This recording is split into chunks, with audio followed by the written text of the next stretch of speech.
Assalamualaikum warahmatullahi wabarakatuh dan perkenalkan nama saya Raja Pardamyan Siregar dari Prodi Jurusan Bahasa Indonesia, Fakultas Tarbiyah dan Ilmu Keguruan dan NIM saya 2321000026 dan di sini saya ingin bikin video tutorial atau panduan sholat jenazah dan tata cara, rukun dan syarat mensolatkan jenazah sesuai sunnah Rasulullah.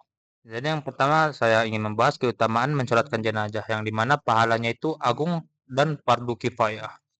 Rasulullah bersabda, barang siapa yang mensolatkan jenazah, maka baginya pahala satu kirot.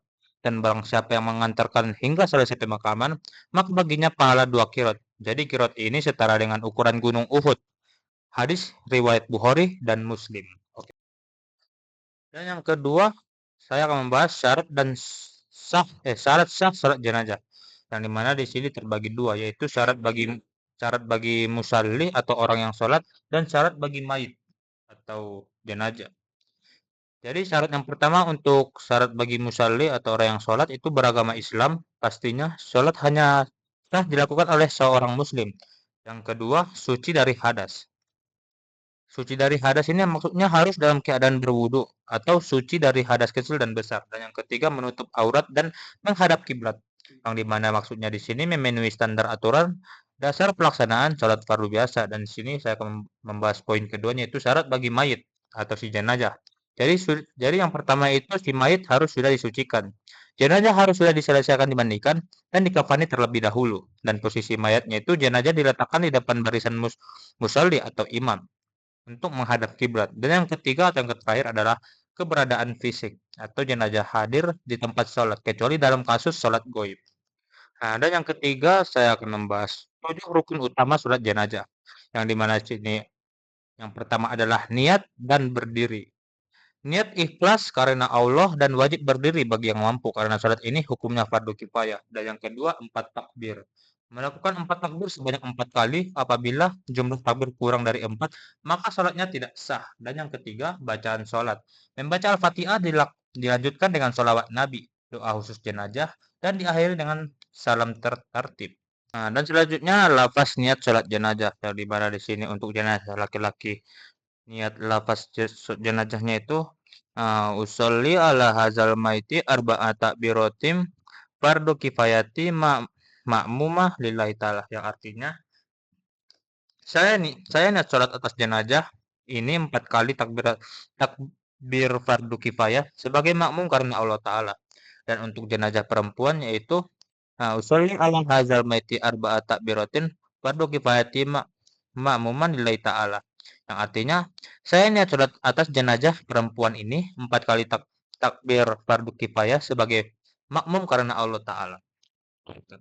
Panduan urutan takbir 1 sampai 4 yang dimana si takbir pertama membaca niat bersamaan takbiratul ihram, dilanjutkan membaca surah Al-Fatihah dengan suara sir atau lirih. Dan takbir kedua membaca salawat atas Nabi Muhammad dan disunnahkan salawat Ibrahimiyah yang sempurna seperti saat tasyahud akhir. Dan yang ketiga, takbir yang ketiga membaca doa khusus pengampunan jenazah atau yang Allahumma ghafir lahu warhamhu dan seterusnya. Dan takbir keempat membaca doa penutup bagi kaum muslimin, kemudian diakhiri dengan salam ke kanan dan ke kiri. Perbedaan teknis salat jenazah.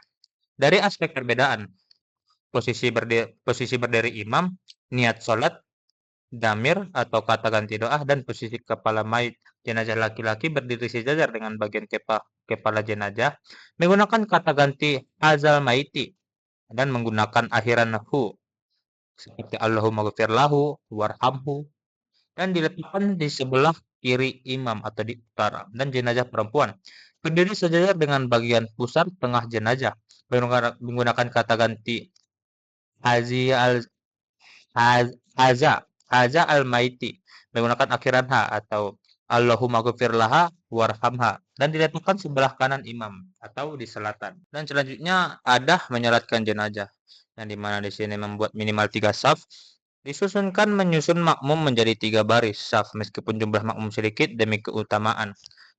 Dan yang kedua melirihkan suara atau suara ser. Seluruh bacaan sholat mulai dari Al-Fatihah, sholawat, hingga doa dibaca dengan pelan atau lirik. Dan yang ketiga, meninggalkan doa iftitah.